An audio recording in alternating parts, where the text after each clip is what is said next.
आदत को इंग्लिश में हैबिट कहते हैं, स्वभाव को नेचर कहते हैं, व्यवहार को बिहेवियर कहते हैं, जानकारी को इंफॉर्मेशन कहते हैं, शिक्षा को एजुकेशन कहते हैं, सीखना को लर्निंग कहते हैं, बुद्धि को इंटेलिजेंस कहते हैं, समझ को अंडरस्टैंडिंग कहते हैं, विवेक को विजडम कहते हैं, ज्ञान को नॉलेज कहते हैं।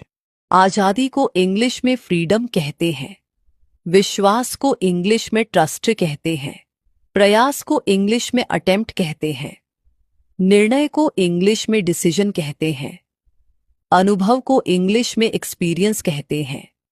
सफलता को इंग्लिश में सक्सेस कहते हैं, असफलता को इंग्लिश में फेलियर कहते हैं,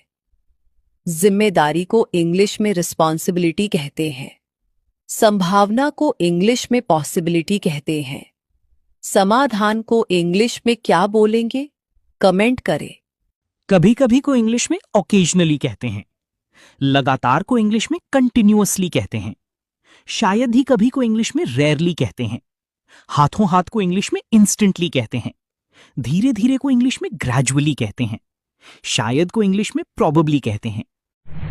जरूरत को अंग्रेजी में रिक्वायरमेंट कहते हैं, उम्मीद को अंग्रेजी में एक्सपेक्टेशन कहते हैं, इरादा को अंग्रेजी में इंटेंड कहते हैं,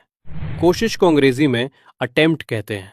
अनुभव को अंग्रेजी में एक्सपीरियंस कहते हैं, जानकारी को अंग्रेजी में इंफॉर्मेशन कहते हैं, सुझाव को अंग्रेजी में सजेशन कहते हैं, सलाह को अंग्रेजी में एडवाइस कहते हैं, अनुमान को अंग्रेजी में गेस कहते हैं, सच्चाई को अंग्रेजी में रियलिटी कहते हैं,